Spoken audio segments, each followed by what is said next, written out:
பிறப்பொக்கும் எல்லா உயிர்க்கும் பிறந்த பின்னர் யாதும் ஊரே யாவரும் கேளீர். தீதும் நன்றும் பிறர்தர வாரா என்னும் நன்மொழியே நம் பொன்மொழியாம். போரை புறம் தள்ளி பொருளை பொதுவாக்கவே அமைதி வழிகாட்டும் அன்பு மொழி ஐயன் வள்ளுவரின் வாய்மொழியாம்.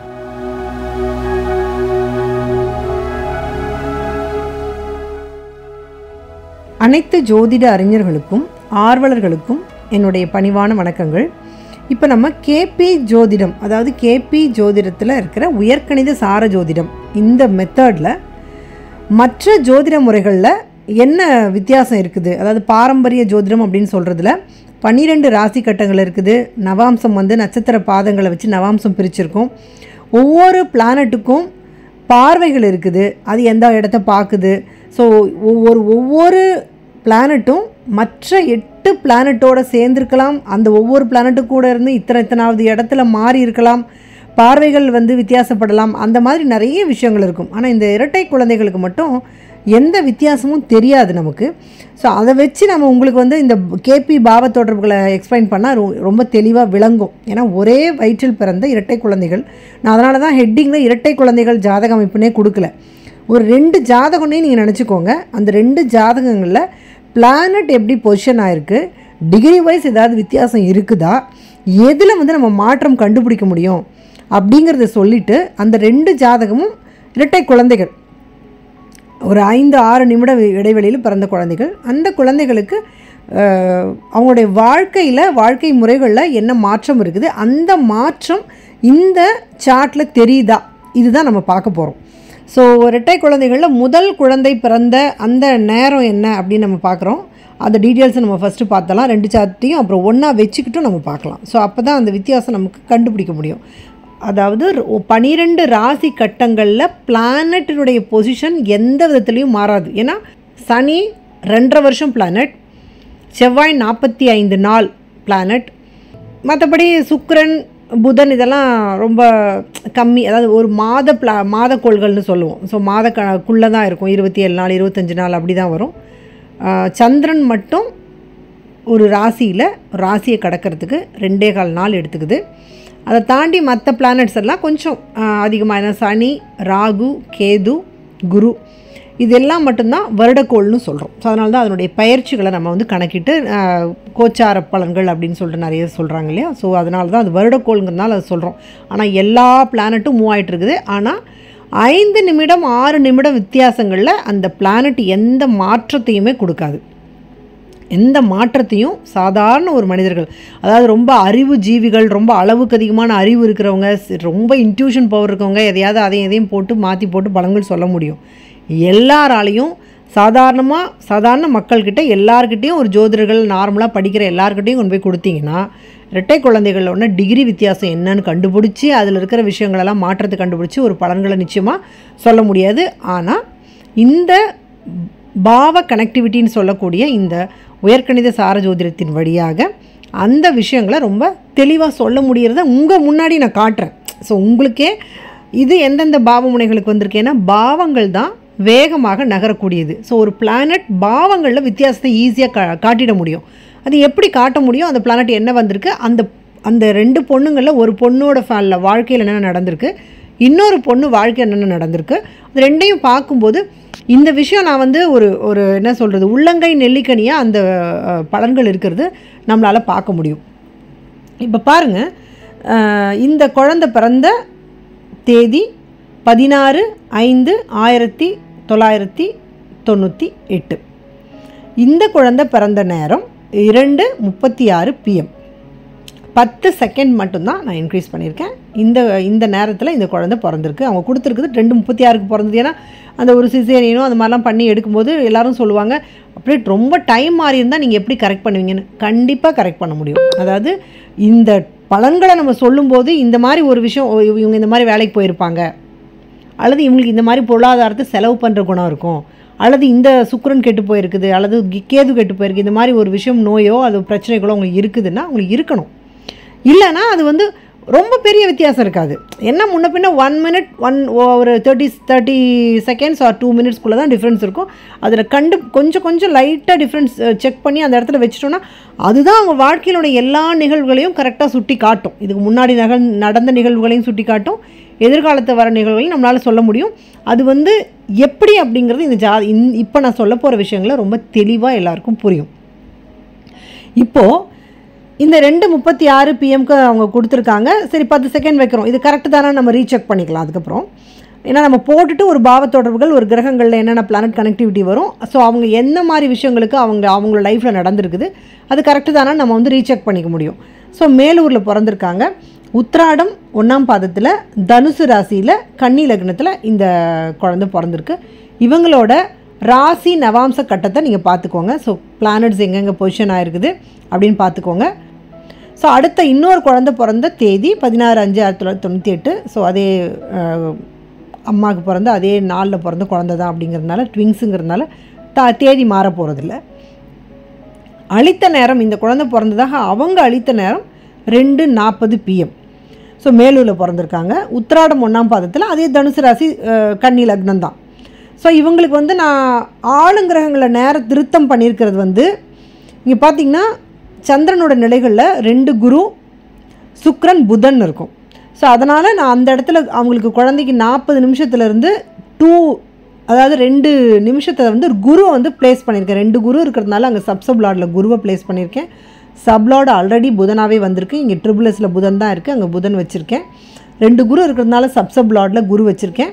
ட்ரிபிள்எஸில் சுக்கிரன் இங்கே இருக்கிறதுனால சுக்கிரனை பிளேஸ் பண்ணியிருக்கேன். ஸோ இங்கே இருக்கிற ஆளுங்கிரகங்களை சந்திரன் நிலைகள் கடவுளினுடைய அம்சமாக நமக்கு ஒரு துருப்புச்சீட்டை கொடுக்கும்.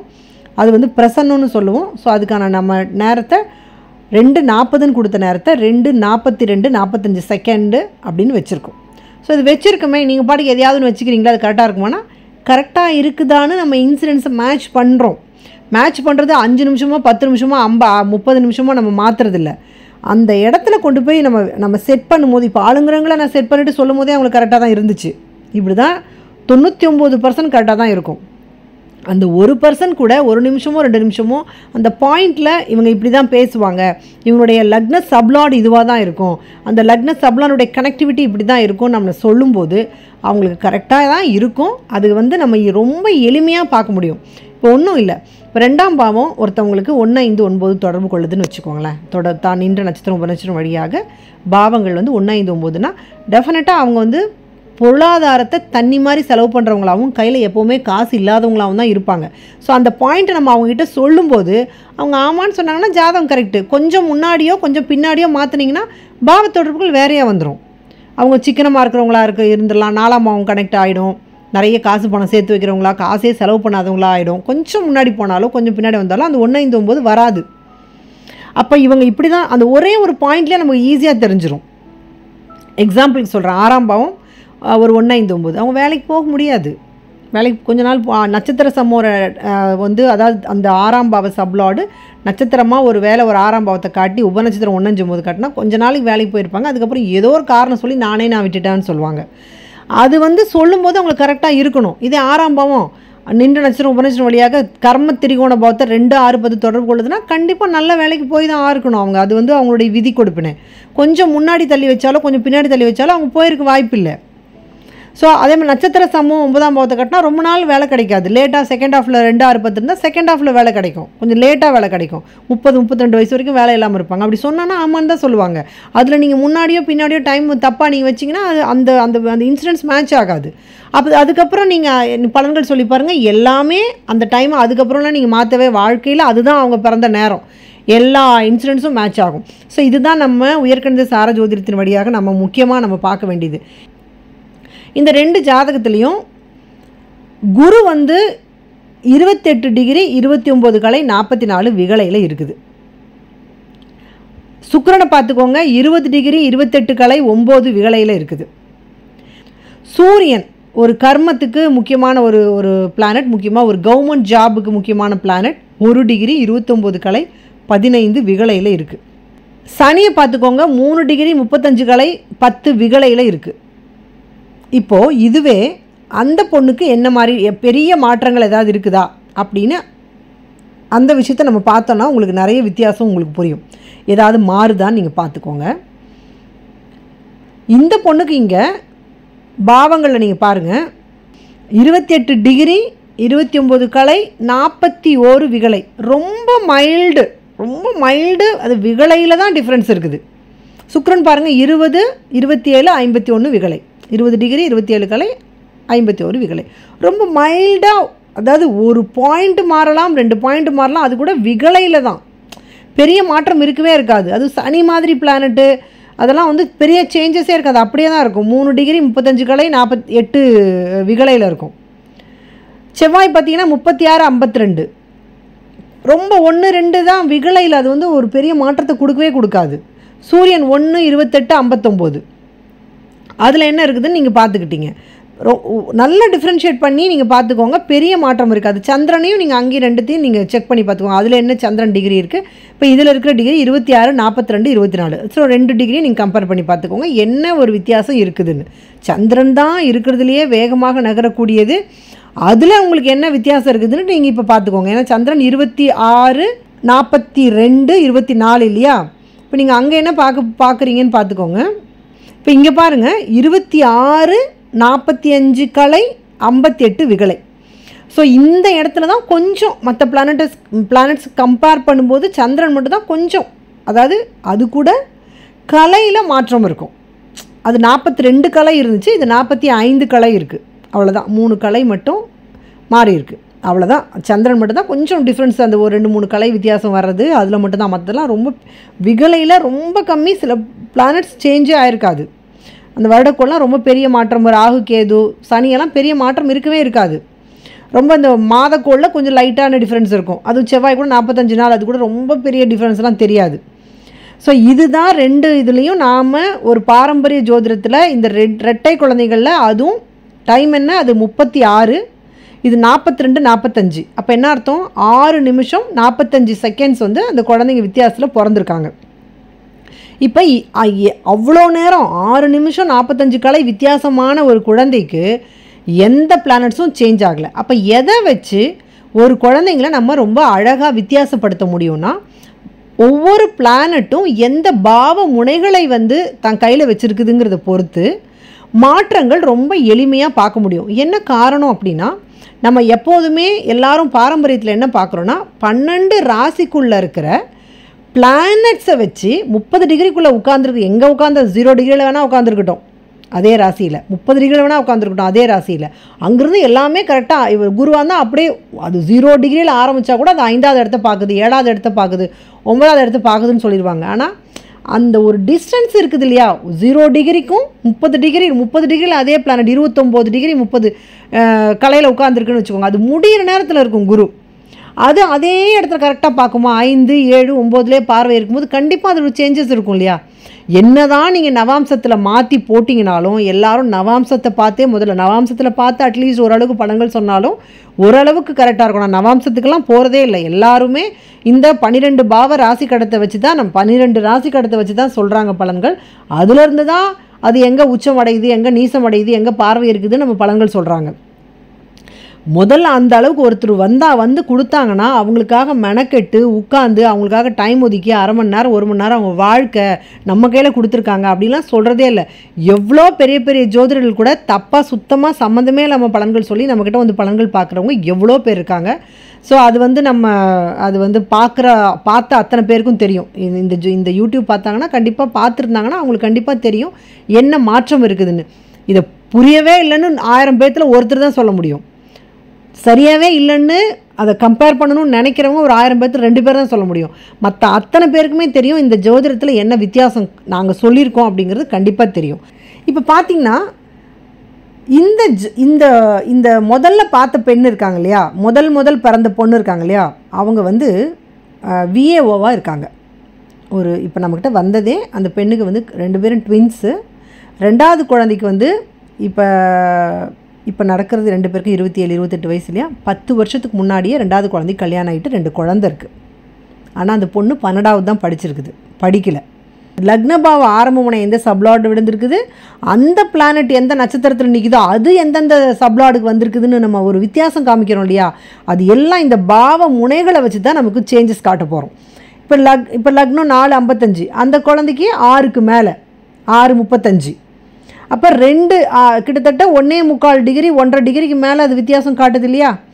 6வது பாவம் பாருங்கள் 4:13, அங்கே எவ்வளோ இருந்துச்சு 5:52 இருந்துச்சு. ஸோ அங்கேயுமே உங்களுக்கு வந்து நிறைய டிஃப்ரென்ஸ் இருக்குது. அதே மாதிரி 1.5க்கு மேலே வித்தியாசம், எல்லா வித்தியாசங்களும் கிட்டத்தட்ட ஒரே மாதிரி தான் வித்தியாசங்கள் வந்துடும். 10 அப்படின்னு சொல்லக்கூடிய கர்மத்தை குறிக்கக்கூடிய அந்த பாவம் அங்கே வந்து 6:34-33 வந்துச்சு இல்லையா. ஸோ இந்த இடத்துல அந்த 6க்கு மேலே தான் அங்கேயும் இருந்துச்சு, இங்கே வந்து 5 டிகிரி 2-23 விகலையில் இந்த 10வது பாவ ஆரம்ப முனை விழுந்திருக்கு. அப்போது இந்த இடத்துல பாவ முனைகள் மாறுதுங்கிறது உங்களுக்கு வித்தியாசம் தெரியணும்னு, இந்த மாதிரி நீங்கள் 12 பாவ முனைகளும் அந்த குழந்தைக்கு 42 நிமிஷம் 45 செகண்டில் பிறந்திருக்கு இல்லையா, அந்த குழந்தைக்கான பாவ முனைகள் சேஞ்ச் ஆயிரும். ஏன் வந்து பிளானட் சேஞ்ச் ஆகிறது இல்லை, பாவ முனைகள் ஏன் சேஞ்ச் ஆகுதுன்னா, பாவங்கள் வந்து 2 மணி நேரத்துக்கு ஒரு முறை சேஞ்ச் ஆகும். சந்திரன் கூட 2.25 நாளைக்கு அப்புறம் தான் ஒரு ராசியை கடக்கும். ஆனால் பாவங்கள் 2 மணி நேரத்தில் ஒரு ராசியை கடக்குது. அதனால 5 நிமிடமோ 2 நிமிடமோ 1 நிமிடமோ டிகிரி கொஞ்சம் சேஞ்ச் ஆயிரும். அப்படி சேஞ்ச் ஆகும்போது நிறைய இடத்துல, அதாவது சில பாவங்கள் வந்து அப்படியே இருக்கும், சில பாவங்கள் வந்து சேஞ்ச் ஆயிரும். சப்லாட் சேஞ்ச் ஆகலாம், சிலது சப்லாட் சேஞ்ச் ஆகும். ஸோ நீங்கள் சப்லாட் மட்டும் மைண்டில் வச்சுக்கோங்க. இப்போ 12 பாவங்களும் டிகிரி வைஸ் மாறி இருக்குதுங்கிற வரைக்கும் நீங்கள் பார்த்துக்கோங்க. இப்போ நம்ம என்ன பார்க்க போகிறோன்னா, அடுத்தது இப்போ நமக்கு ரொம்ப சேஞ்சஸ் இருக்கிற ஒரு பிளானட் நம்ம எடுத்துக்கலாம். இப்போ சனி வந்து இந்த ஜாதகருக்கு, அதாவது முன்னாடி பிறந்த ஜாதகருக்கு சனி வந்து லக்ன சப்லாட் 1, 5, 7, 11க்கு சப்லாட். 7 சப்லாட் அப்படிங்கிறது திருமணம், 5வதுங்கிறது ஒரு காதல், அந்த மாதிரி குழந்தைகள் அதை குறிக்கக்கூடியது. லக்னம் அப்படிங்கிறது ஜாதகனுடைய எண்ணங்கள் சிந்தனைகளை குறிக்கக்கூடியது, அல்லது கொடுப்பினை, அவங்களுடைய என்னென்னலாம் நமக்கு அனுபவிக்கிற யோகம்ங்கிறது லக்னத்தை வச்சு சொல்லுவோம். 11ஆம் பாவம், இந்த 4 பாவத்திற்கும் சனி அப்படிங்கிற பிளானட் கூட்டு விளைவுகளாக வந்து அது ப்ளஸ் குறி போட்டு இயக்குது. இந்த சனி எந்த நட்சத்திரத்தில் இருக்குது அப்படிங்கிற வரைக்கும் 2 ஜாதகத்துலேயும் ஒன்று தான்.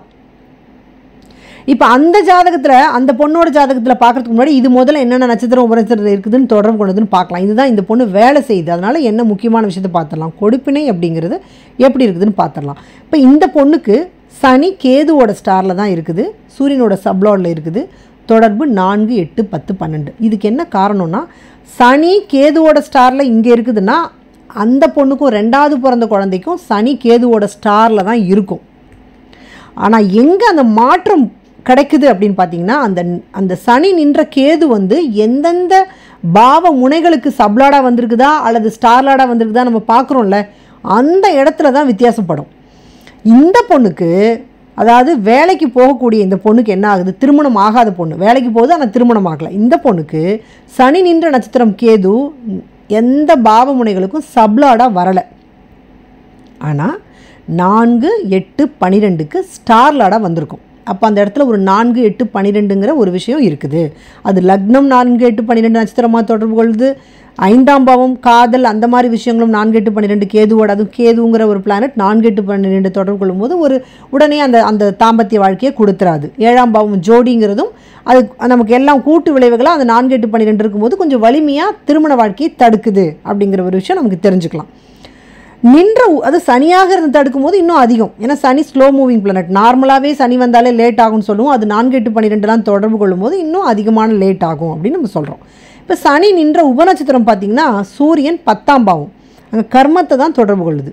சூரியன் 10 அப்போ தொடர்புகள் பார்த்திங்கன்னா இந்த 4, 8, 10, 12ன்னு கர்மத்தை அதிகமாக தொடர்பு கொள்ளக்கூடிய திருமணத்துக்கு எதிரான பாவங்களையே தொடர்பு கொள்கிற மாதிரி இங்கே இருக்குது. சரி, இதுக்கப்புறம் கவர்மெண்ட் வேலைக்கு போயிருக்காங்க இல்லையா, அப்போது சூரியன் எப்படி இருக்குதுன்னு பார்க்கணும் இல்லையா. 2 ஜாதகத்துலேயுமே பாருங்கள், சூரியனோட ஸ்டாரில் தான் இருக்கும். இங்கேயும் சூரியனோட ஸ்டாரில் தான் இருக்குது, குருவோட சப்லாடில் இருக்குது, தொடர்பு 6, 10ன்னு இருக்குது. ஆனால் இதில் ரொம்ப முக்கியமான ஒரு விஷயம், சூரியன் வந்து இங்கே 10ஆம் பாவத்துக்கு பாவ முனைக்கு, ஏன்னா டைம் வந்து இந்த ஜாதகருக்கு கொஞ்சம் முன்னாடியே வந்துடுது இல்லையா. அந்த 10ஆம் பாவ ஆரம்ப முனைக்கு அந்த 10ஆம் பாவ முனை வந்து பாருங்கள், உங்களுக்கு எப்படி நம்ம இந்த ஜாதகத்தில் நம்ம எடுக்கிறோம் அப்படின்னு பாருங்கள்.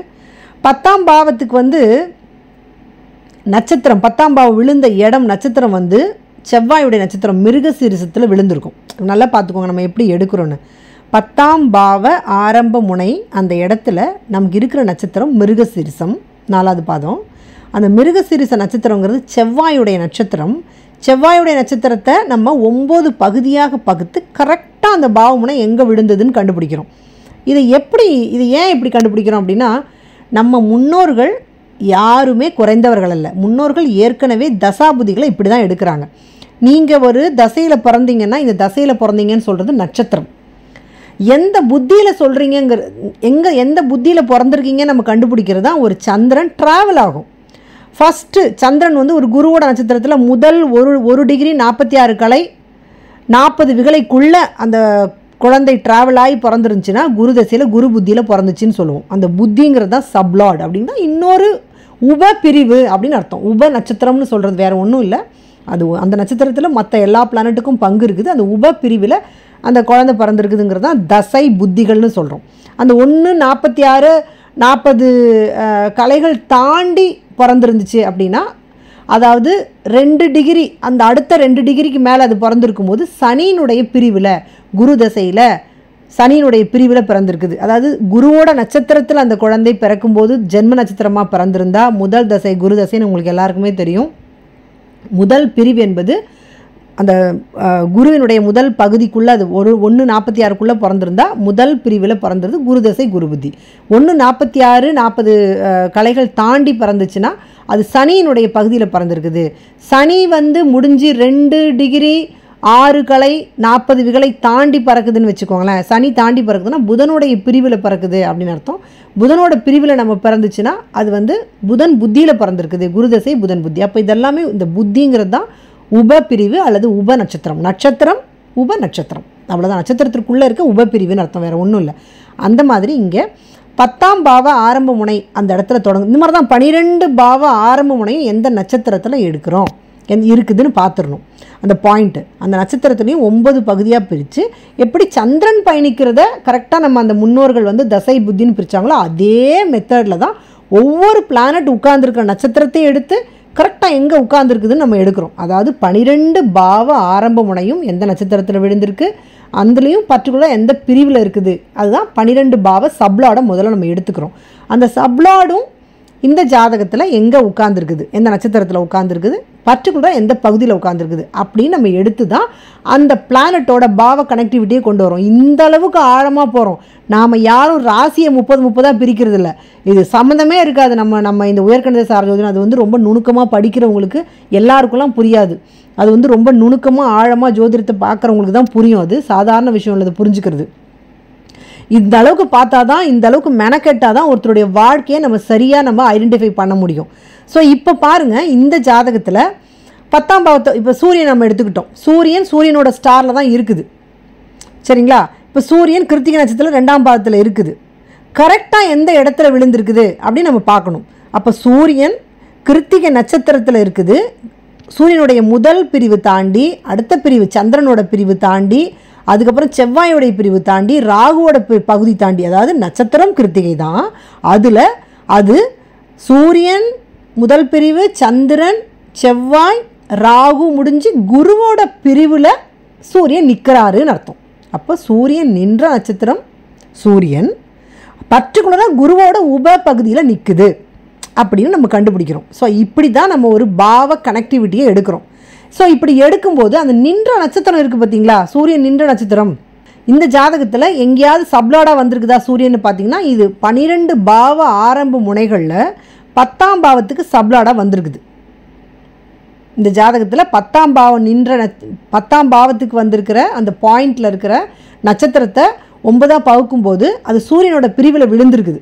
ஸோ அப்படின்னா இங்கே சூரியன் 10ஆம் பாவத்தை வழிநடத்த போகுதுன்னு அர்த்தம். அப்போ இங்கே சூரியன் பக்கத்தில் 10ன்னு போட்டுக்கிறோம். அப்போ சூரியன் நின்ற நட்சத்திரமும் 10னே தானே போட்டுக்குவோம், 10னே போட்டுக்கிறோம். அப்போ சூரியன் நின்ற உப நட்சத்திரம் நம்ம சூரியனில் பர்டிகுலராக அது குருவோட பிரிவில் இருக்குதுன்னு சொன்னோம் இல்லையா.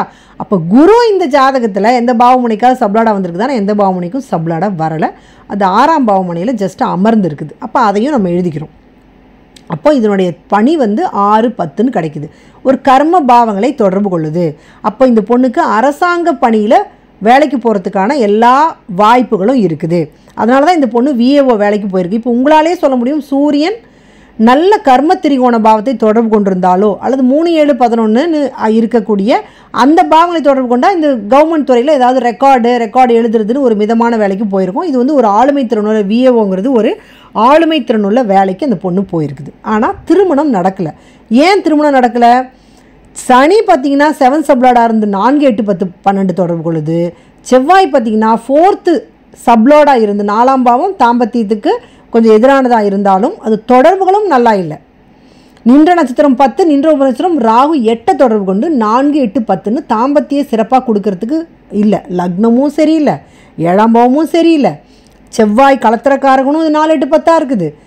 அந்த பொண்ணுக்கு இதுக்கு முன்னாடி நடந்த செவ்வாய் தசையும் 4, 8, 10 வச்சுட்டு நடந்திருக்குது. எங்கேயுமே இது ஒற்றைப்படை பாவங்களை எங்கேயுமே தொடர்பு கொள்ளலை. அதுக்கப்புறம் வந்திருக்கிற ராகுவும் பார்த்திங்கன்னா கேதுவோட ஸ்டாரில் இருக்குது. கேதுவோட ஸ்டாரில் இருக்கிறதுனால இது இங்கே 4, 8, 12ஓட கனெக்ட் ஆகிடுது. அப்போ ராகுவினுடைய ஆரம்ப பகுதியும் 4, 8, 12 இருக்கிறதுனால அங்கேயும் திருமணத்தை தடுத்துட்டே வந்திருக்குது. இப்போ குரு நடக்குது. குருவும் 6ஆம் பாவத்தையே, குரு தான் சொந்த ஸ்டாரில் இருக்குது, சுக்கிரனோட சப்லாடில் இருக்குது, தொடர்பு 6ங்கிறதுனால குரு வந்து இந்த பொண்ணுக்கு இந்த புத்தியும் திருமண வாழ்க்கையை கொடுக்காது. இதுக்கப்புறம் வரக்கூடிய சனி மட்டுமே அது 7ஆம் பாவத்தை வச்சுருக்குது. ஏன்னா எந்த பிளானட்டும் சனியோட நட்சத்திரத்தில் இல்லை இந்த ஜாதகத்தில். சனி மட்டுமே இருக்கிறதுனால சனி கோச்சாரத்தில் சனி தான் சொந்த ஸ்டாரில் இருக்கும்போது அந்த பொண்ணு கல்யாணம் ஆகும். அப்போ அது உங்கள் கோச்சாரத்தையும் நான் ஒரு ஸ்க்ரீன்ஷாட் போட்டு தந்திருக்கேன் பாருங்கள், அதையும் நீங்கள் பாருங்கள். கோச்சாரம் அடுத்த வருஷம் எண்டில் நான் அக்டோபர், நவம்பர் அந்த டைமில் 29 வயசில் தான் சனி எல்லா நிறைய பிளானட்ஸ் வந்து சனியோட ஸ்டாரில் போகும்போதும் சனியோட ஸ்டாரில் போயிட்டு இருக்கும்போதும் சனி புத்தியும் ஆரம்பிக்கணும். சனியோட ஸ்டார்லையும் கோச்சாரத்தில் போகும்போது டெஃபினட்டாக அந்த பொண்ணு கல்யாணம் ஆகிடும். அதில் எந்த மாற்று கருத்தும் இல்லை. ஸோ இந்த அளவுக்கு துல்லியமாக நம்மளால் கோச்சாரத்தை கனெக்ட் பண்ணி சொல்ல முடியும். கோச்சாரங்கிறது நமக்கு அந்த கதி அப்படிங்கிறது அந்த நேரத்தில் தற்காலிகமான நடக்கிற விஷயத்துக்கு நம்ம சொல்லணும். அது கூட இந்த பொண்ணோட ஜாதகத்தில் 7ஆம் பாவ பிளானட்ஸ் அதோட ஸ்டார்லேயோ அல்லது திருமணத்துக்கான கலத்திரக்காரகன் அந்த 7ஆம் பாவ ஸ்டார்லேயோ போகும்போது தான் திருமணம் நடக்கும். கொடுப்பினையும் அப்போ தசாபுதிகளும் சாதகமாக இருக்கணும், அந்த கோச்சாரமும் கனெக்ட் ஆகணும். இப்படி தான் இந்த பொண்ணு கல்யாணம் நடக்கும். இப்போ இது அப்படியே நம்ம அந்த கல்யாணம் ஏற்கனவே ஆயிருக்கு பார்த்தீங்களா, அந்த ஒரு இதை நம்ம பார்க்கலாம். அது இன்னும் ரொம்ப வித்தியாசமாக இருக்கும். இந்த மாதிரி ஒரு நுணுக்கத்தை கண்டுபிடிச்சி 12 பாவ முனைகளை எடுத்து அந்த 12 பாவ முனைகளோட பிளானட் எங்கே உட்காந்துருக்குது, எந்த நட்சத்திரத்தில் உட்காந்துருக்குதுங்கிறத எடுத்து அவ்வளோ ஆழமாக ஒருத்தருக்கு வழிகாட்டுறோம். ஏன்னா ஒருத்தர் வாழ்க்கையை நம்மக்கிட்ட கொடுக்குறாங்க. நீங்கள்லாம் சாதாரணமாக நிறைய பேர் ஃபாலோ பண்ணுறாங்க உங்களைங்கிறதுக்காகவும் ஒரு பெரிய டிவியில் உட்காந்துக்கிட்டு இல்லை ஒரு யூடியூப்பில் உட்காந்துட்டு ஜஸ்ட் லைக் தட் ஒரு சிஸ்டத்தை தப்புன்னு சொல்கிறீங்களே. உங்களுக்கு தெரியுமா இந்த சிஸ்டத்தை பற்றி? ஒரு சிஸ்டத்தை சுத்தமாக தெரியாமல் ஒரு ராசியை கேபி சிஸ்டத்தில் 30 பகுக்குறாங்க அப்படின்றீங்க. கேபி சிஸ்டம் படிக்கிறவங்க எல்லாம் அப்படியும் விழுந்து சிரிப்பாங்க அந்த இதை கேட்டால். என்னடா இது இவ்வளோ பெரிய பர்சன் ஒரு கேபி சிஸ்டம் என்னன்னே தெரியலையே, சப்லாட்னா என்னன்னே தெரியலையே, 30 ராசியை பிரிக்கிறாங்கன்னு சொல்கிறாங்களே அப்படின்னு நினைப்பாங்க. இது எப்படி இருக்குன்னா, நாங்கள் வந்து 27 நட்சத்திரத்துக்கு பதிலாக 20 நட்சத்திரம் தான் இருக்குதுன்னு சொல்கிறோம்னு வச்சுக்கோங்க, உங்களுக்கு எப்படி சரி போகிறோம்? குரு தசை வந்து 10 வருஷம் தான் சொன்னால் உங்களுக்கு எப்படி சரி போகிறோம்? என்னடா இது சரியான பைத்தியங்களா இருக்குது, இது கூட தெரியாமல் ஜோதிடம் சொல்லுதுன்னு நினைப்பீங்களே. அந்த மாதிரி இருக்குது ஒரு ராசி கட்டத்தை 30 அப்படியே பிரிச்சுட்டு போகிறோம் அப்படின்னு சொல்கிறது. அந்த மாதிரிலாம் பிரிக்கிறது கிடையாது. அதாவது இந்த சிஸ்டத்தை நம்ம எல்லாமே சயின்ஸாக இருக்கட்டும், மேக்ஸாக இருக்கட்டும், 50 வருஷத்துக்கு முன்னாடி இருந்தது இப்போ இல்லை. பல ஆயிரம் மாற்றங்கள், நம்பவே முடியாத அளவுக்கு மாற்றங்கள். அப்படி தானே ஜோதிடமும் 50 வருஷத்துக்கு முன்னாடி ஒருத்தர் கண்டுபிடிச்சி வச்சாங்கன்னா அதே தான் இன்றைக்கும் கரெக்டாக இருக்கணும்னு அவசியம் இல்லைல்ல. அதனுடைய வளர்ச்சின்னு ஒன்று இருக்கணும்ல. 50 இயர்ஸ்க்கு முன்னாடி கிருஷ்ணமூர்த்தி ஐயா அவர்கள் 12 பாவ ஆரம்ப முனை கஸ்ப்னு சொல்கிறோம் இல்லையா, அந்த 12 பாவ ஆரம்ப முனை கண்டுபிடிச்சார். அந்த பாயிண்ட், பிறக்கிற குழந்தைங்களோட பாயிண்ட் வச்சு அந்த டிகிரி வச்சு தான் நம்ம பலன்கள் எடுக்கணும் அப்படின்னு. அவருடைய காலம் சீக்கிரமாக முடிஞ்சிருச்சு. அதுக்கப்புறமா வந்த மதுரைக்கு பாஸ்கரன் ஐயா அவர்கள் பிளானட்டும் எந்த நட்சத்திரத்தில் உட்கார்ந்துருக்குது அதையும் 9ஆ பகுத்து பர்டிகுலராக எந்த பகுதியில் உட்கார்ந்துருக்குதுன்னு கண்டுபிடிச்சார். அவரு தான் பாவ முனை தொடர்புகள்னு கண்டுபிடிச்சார். அந்த பாவ முனை தொடர்புகள் மூலமாக தான் ஒரு பிளானட் ஒரு பொருளாதாரத்திற்கு சிறப்பா அல்லது நமக்கு ஃபேமிலி லைஃபுக்கு சிறப்பா இல்லை எதுக்குமே சிறப்பு இல்லையா, பிரச்சனை தான் கொடுக்குமா, நோய்களை கொடுக்குமான்னு கண்டுபிடிக்க முடியும். அவர்கிட்ட படித்த உயர்கணித சார ஜோதிடத்தினுடைய ஃபவுண்டர், நல்லாசிரியர், எங்களுடைய குருநாதர் தேவராஜ் ஐயா அவர்கள் இந்த சிஸ்டத்தை இன்னும் எளிமையாக்கி சாதாரண மக்களுக்கும் கொண்டு போய் சேர்க்குற அளவுக்கு இந்த மாதிரி ஒரு சாஃப்ட்வேரை உருவாக்கி எங்களுக்கு சொல்லிக் கொடுத்து இந்த ஒரு கலையை வந்து அவர் அவளாரும் முடிஞ்ச அளவுக்கு வளர்த்துட்டு இருக்கிறாரு. இந்த ஒரு விஷயத்தை வரும் குறைஞ்ச காசுல, எல்லாமே குறைஞ்ச பணம், யார் வேணாலும் அஃபோர்டபிலிட்டி இருக்குது அவர்கிட்ட, யார் வேணாலும் படிக்க முடியும், யார் வேணாலும் நம்ம வந்து ரொம்ப எளிமையாக இந்த விஷயத்தை தெரிஞ்சுக்க முடியுங்கிற அளவுக்கு இந்த ஒரு சிஸ்டத்தை எங்களுக்கு எல்லாம் வளர்த்துருக்காங்க. இவ்வளோ பேர் நாங்கள் ஆசிரியர்கள் உருவாகியிருக்கோம் இந்த சிஸ்டத்தை கற்றுக்கிட்டு. யார் வந்து பேசினாலும் கேபி சிஸ்டத்தை பற்றி ரொம்ப ஆழமாக பேசக்கூடிய அளவுக்கு எங்களுக்கு சொல்லி கொடுத்துருக்காங்க. அந்த அளவுக்கு நாங்கள் ஒரு ஆசிரியர்களாக பரிணமிக்கிறோம். இப்போ அதுக்கெல்லாம் வந்து சும்மா இல்லை, எங்களோட நேரத்தை, எங்களோட மூளையை எல்லாம் செலவு பண்ணணும். பல ஆயிரம் ஜோதிடத்தில் நிஜமாதானா பல பேருக்கு நாங்கள் பலன்கள் சொல்லி அவங்க ஆமான்னு சொல்றதை ரிசீவ் பண்ணி நாங்கள் சொல்லி பல வருஷத்துக்கு அப்புறமா வந்து இப்படி இந்த டைம்ல நீங்கள் சொன்னது இப்படியே நடந்துச்சுன்னு ஒருத்தர் 2 பேர் இல்லை, ஆயிரக்கணக்கான பேர் அத்தனை பேரும் சொல்றதும், ஒவ்வொருத்தருக்கும் ஜாதகம் சொல்லும் போது அவங்க ரொம்ப அட்மையர் பண்ணி எப்படி அப்படியே கொண்டாந்து ஒருத்தர் நிற்க வைக்கிறீங்கன்னு சொல்றதும் தான் இந்த ஜோதிடத்தினுடைய ரொம்ப சிறப்பு. அப்படியெல்லாம் உட்காந்துட்டு ஒருத்தர் வேலை மெனக்கட்டு எல்லாரும் படிச்சு கஷ்டப்பட்டு சொல்றது ஜஸ்ட் ஏமாற்று வேலைன்னு சொல்லாம ஃபர்ஸ்ட் ஒரு 3 to 4 years படிச்சு தெரிஞ்சுக்கோங்க. படிச்சு புரிஞ்சுக்க முடியுமா அப்படிங்கிறது வேற விஷயம். ஆனா இப்ப எப்படி எங்களுடைய உயர்கணித சாரஜோதினுடைய நல்லாசிரியர் அவர்கள் பாரம்பரியமும் தெரிஞ்சுக்கிட்டு எல்லாத்தையும் தெரிஞ்சுக்கிட்டு அதுல இந்த சில விஷயங்கள் ப்ராப்ளம் இருக்குது, அதனால நம்ம இந்த சிஸ்டத்துக்கு வந்தோம்னு சொல்றாரோ, அந்த மாதிரி நீங்க 3 to 4 years ஆழமா இந்த சிஸ்டத்தை படிச்சுட்டு அதுக்கப்புறம் கம்பாரிசன் வந்து பண்ணலாம். ஒருத்தவங்களை தப்புன்னு சொல்லலாம், குறை சொல்லலாம். எல்லாத்தையும் இதெல்லாம் தாண்டி படிச்சு முடிச்சவங்கள இது வந்து எப்படி இருக்குதுன்னா PhD படிச்சவங்கள 10th standard படிச்சவங்க வந்து குறை சொல்ற மாதிரி இருக்குது. ஏன்னா அந்த லெவல் இது ரீச் ஆயிடுச்சு. இந்த ஜோதிடத்தினுடைய வளர்ச்சி அவ்வளோ ஆழமா இருக்குது. படிச்ச பிள்ளைங்க எல்லாமே கேபி சிஸ்டம் பார்க்க முடியுமா அப்படின்னு கேட்குறாங்க. நீங்க வந்து கேபி பார்க்குறீங்களா அப்படின்னு கேட்குற அளவுக்கு வளர்ந்துருக்கு. அதனால படிக்கிறவங்களுக்கு இது கண்டிப்பாக போய் ரீச் ஆகும். அதாவது நம்மெல்லாம் ஜோதிட கலை வந்து ஒரு தெய்வீக கலைன்னு சொல்லுவாங்க. அந்த லெவல்ல இருக்கிறவங்க, மக்களுக்கு வழிகாட்டுற நிலைமையில இருக்கிறவங்க நம்மளை வந்து ஒரு கடவுளா தேடி நீங்க சொல்ல மாட்டீங்களா நல்ல வழி அப்படின்ற மாதிரி நம்மளை தேடி வரவங்களுக்கு வந்து நம்ம தப்பா வழிகாட்டக்கூடாது. நாம வந்து மற்றவங்களை குறை சொல்லிட்டு அந்த மாதிரி ஒரு தப்பான ஒரு ஒரு மனிதாபிமானம் எல்லாம் மற்றவங்களை தப்பா பேசுற மாதிரி ஒரு ஜோதிடரா நம்ம இருக்கக்கூடாது. அதுல என்ன இருக்குது, ஆழம் என்ன இருக்குது, சரியா என்ன இருக்குது அப்படின்னு நாம தெரிஞ்சுக்கிட்டு மற்றவங்களுக்கு அதுக்கப்புறம் சாதாரணமா ஆர்கியூ பண்றது வேற, தெரியாமே அதை தப்புன்னு சொல்றது எவ்வளோ பெரிய அபத்தம் இல்லை? எப்படி பாரதியார் வந்து எல்லா மொழிகளும் படிச்சுட்டு யாமறிந்த மொழிகளிலே தமிழ் மொழி சிறப்புன்னு சொன்னாரோ, அந்த மாதிரி எல்லாத்தையும் நல்ல டிஸ்டிங்ஷன் வாங்கிட்டு தரவா படிச்சுட்டு ரிசர்ச் பண்ணிட்டு அதுக்கப்புறமா இந்த முறை தப்புன்னு சொல்லுங்க. இந்த அளவுக்கு ரொம்ப ஆழமானது. இன்னும் இப்போ அடுத்த சார்ட்ல வந்து எவ்வளோ வித்தியாசத்தை காட்ட முடியுங்கிறது நான் அடுத்த யூடியூப்ல போடுறேன். எல்லாரும் இதை பார்க்குறவங்க கண்டிப்பா இதை ஷேர் பண்ணுங்க. படிக்கணும்னாலும் ஜோதிடம் பார்க்கணும்னாலும் என்னை வந்து வாட்ஸ்அப்ல தொடர்பு கொள்ளுங்க. நன்றி, வணக்கம்.